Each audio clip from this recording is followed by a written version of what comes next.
So this is a post from today at the Lunduke Journal saying IBM taking DEI under the radar.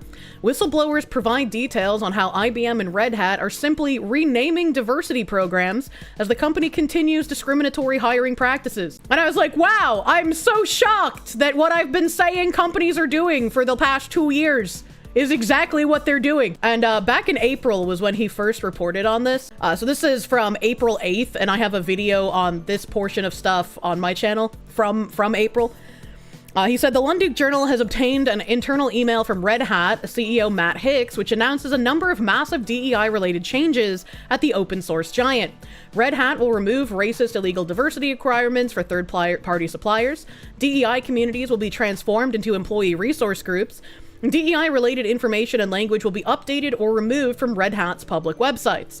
And it goes on for like a couple of more things about how they're changing their DEI policies. And obviously my response is they're changing nothing, don't believe their lies.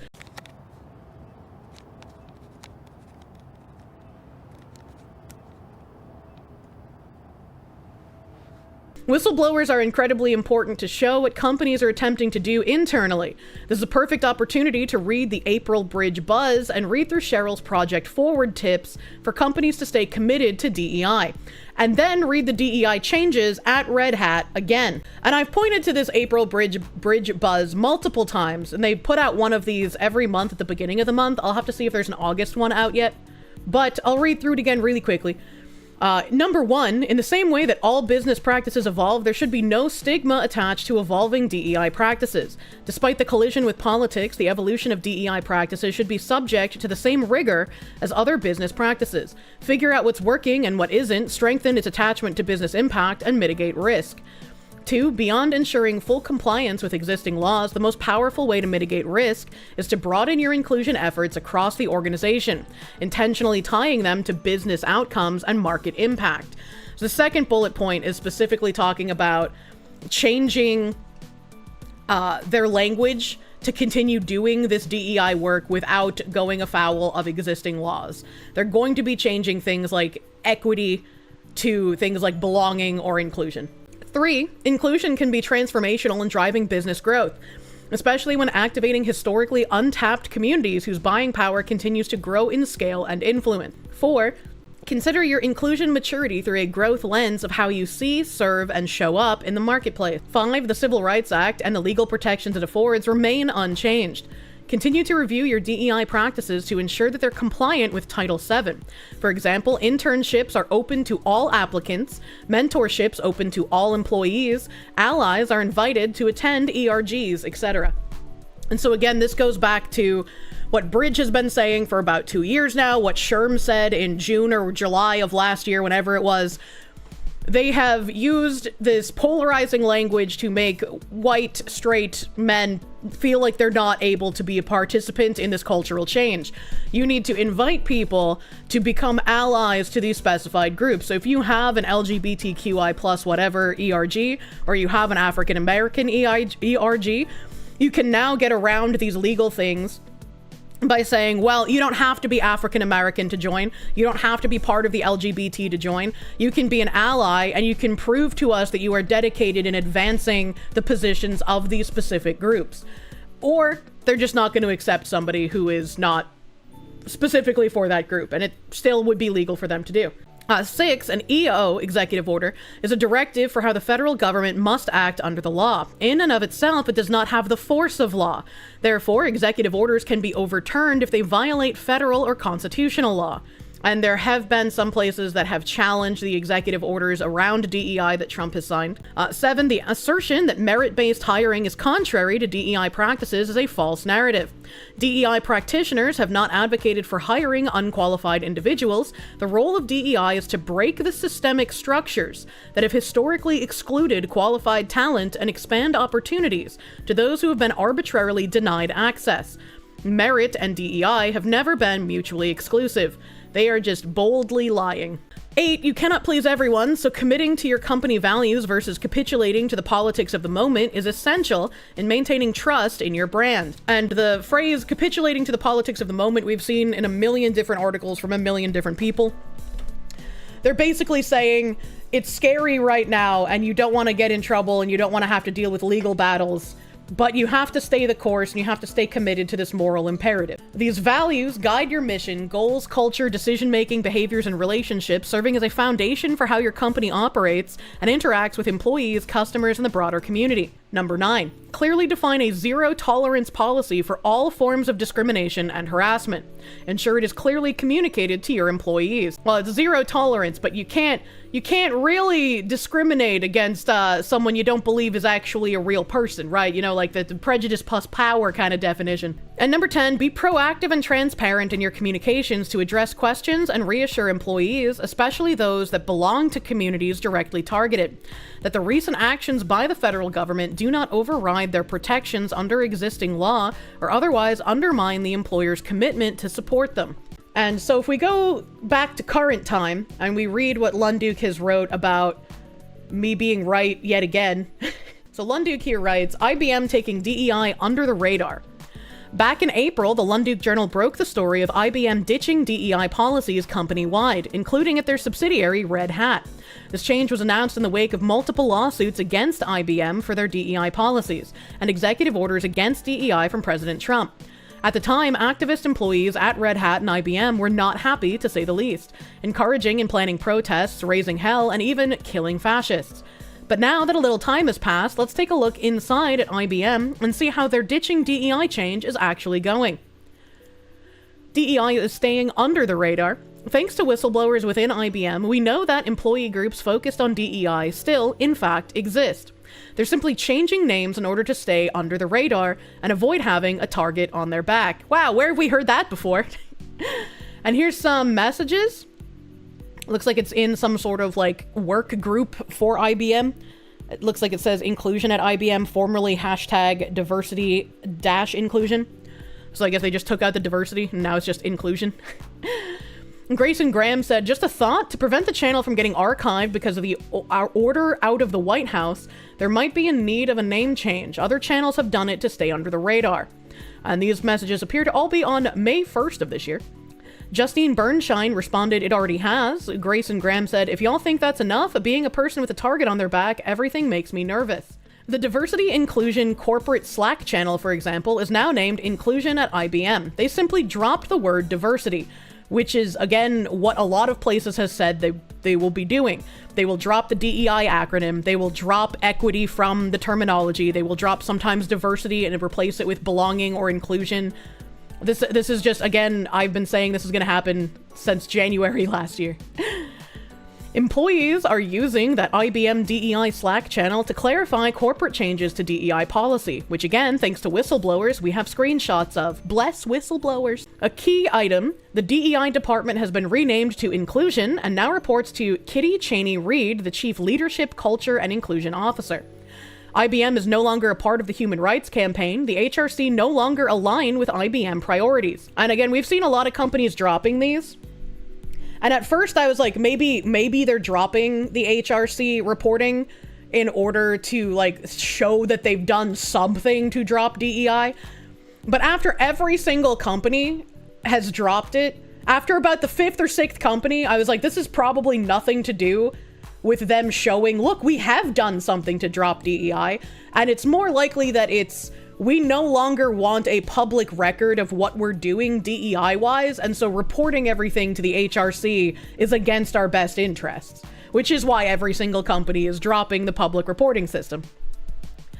People can still identify their preferred pronouns in all of IBM's systems. The gamified allyship badge system has been removed, and this is a person named Taylor Kennedy posting in the Slack channel at May 30th. She said, hi everyone, I spoke with Ruth Davis today, the Director of Culture and Inclusion at IBM. She clarified on the following points. Among the various changes, IBM will reportedly no longer have a DEI department and eliminated its Diversity Council. The department is there and is called Inclusion and sits in the leadership, Culture and Inclusion team under Kitty Cheney-Reed in HR. And I mean, this is just more, nothing has changed. Nothing has changed and nothing will change. And I'm sure people who like watch me harp on this continuously are just like, oh boy, it's more of the same shit we've been hearing for almost 2 years. But until more people than me start reporting on the shit that I am proving to everyone is happening, I gotta keep yelling about it, you know? Even if it's just like, oh boy, look, it's another company that said they're dropping DEI. Oh, look, they didn't actually drop it. Wow, I'm so surprised. Add a quarter to the jar, you know? They will no longer participate in the Human Rights Campaign Workplace Index. The context she gave is that the politics and political activities of the HRC no longer align with IBM priorities, and will not encourage employees to recognize preferred pronouns as incorrect. People can still identify their preferred pronouns in all of IBM's systems.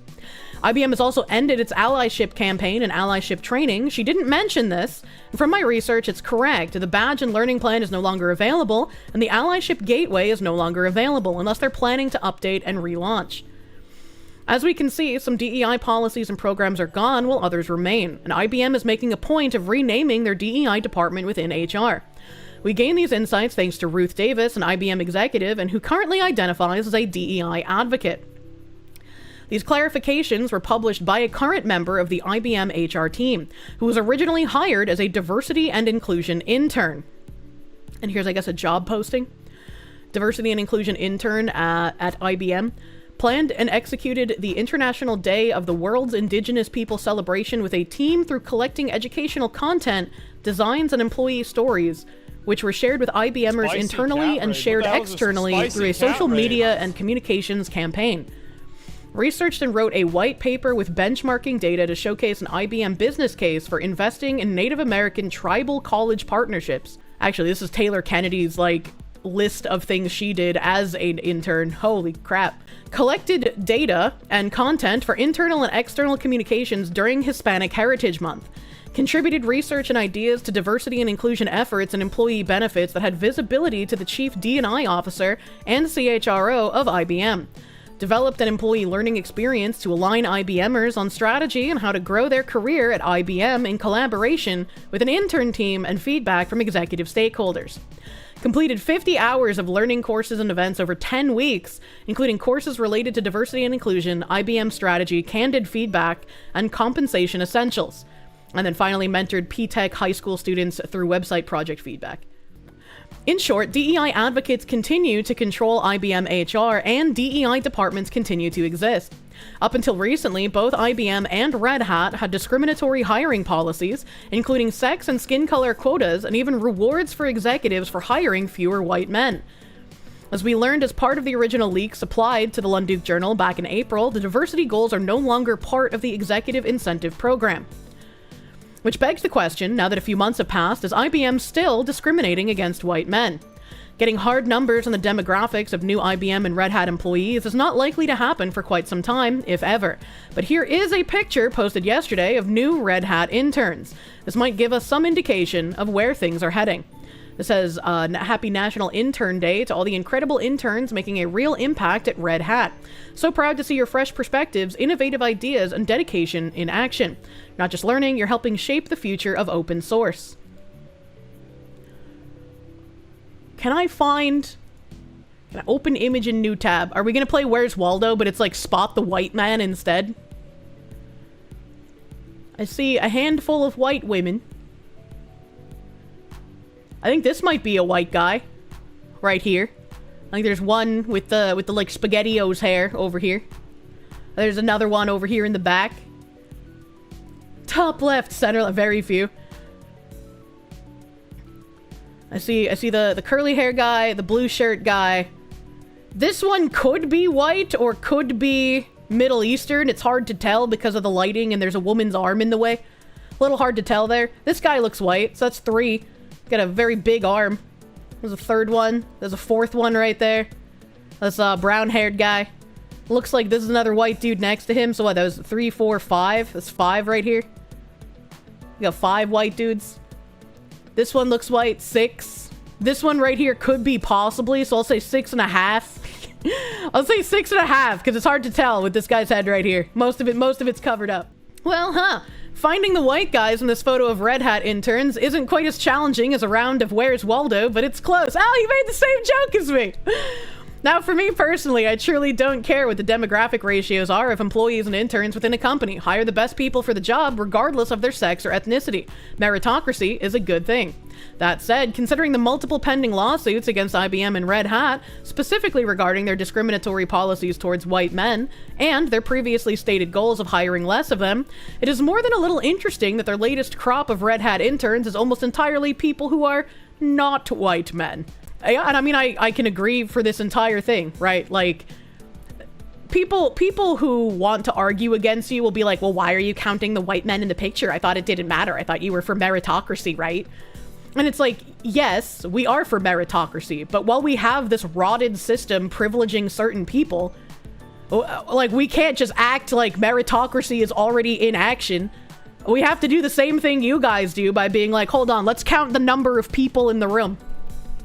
There are a few good signs in here of IBM dropping DEI-related policies, including no longer being involved in the human rights campaign and the removal of the rather repulsive anti-white allyship badges. I'm once again going to push back on his optimism here, because I don't think companies, because there's so many of them, dropping out of reporting to the HRC is actually a good thing. It's going to appear to be a good thing, and it's going to make people think, look, we've got them to stop reporting to the HRC, we're winning. And I don't think that's the case. I think they're no longer reporting to the HRC because the HRC is a public record, is a public announcement of what they're doing as far as DEI goes. And they don't want to have that anymore, which is why they're changing their names of their DEI positions. And they're getting rid of DEI groups. And they're renaming things, and they're trying to go under the radar with all of this. And with the allyship badges, it can be the same exact thing. The allyship badges, if you're able to apply to any ERG as an ally and you can prove like, hey, as a white male, I want to do everything I can to make sure black women advance better and farther than I do, right? If you're going to open up your groups like that, there's no need to have allyship badges because everyone in your company is going to be an ally, either through willingly joining these ERGs or through just having to do DEI tenant work in their everyday jobs, because that is the end goal. That DEI tenants are a moral imperative that everyone at work, no matter what their job actually is practicing the tenets of DEI. Unfortunately, most of the rest of what we're seeing is less encouraging. DEI groups simply being renamed to inclusion in order to stay on the right side of the law. True. What appears to be continued discriminatory hiring at Red Hat, despite lawsuits and stated policy changes, executives and HR still heavily controlled by DEI advocates, and corporate systems still using preferred pronouns. And now I'm going to push back at that moderator who told me that I should have kept reading and know that paragraph does stand on its own because he separates the things that they are doing that look less encouraging from the things that he believes are encouraging, which are no longer reporting to the human rights campaign and the dropping of the allyship badges. So my point rebutting his first paragraph still stands, Mr. Moderator. While making significant changes to corporate policies can take time, especially across large organizations like IBM, some of those internal reports indicate an unwillingness to drop DEI policies on the part of key IBM leadership. Lunduke Journal will continue keeping tabs on both IBM and Red Hat, and good on him for doing so. Good on him for doing so, because we do need to know. And it's nice to have these updates. I hate being right about these things, but it's just like, goddamn, man. Well, it's an unfortunate case of another company saying, hey, we're gonna get rid of DEI, me saying, hey, no, they're not, and then me being completely correct. You hate to see it. You hate to see it.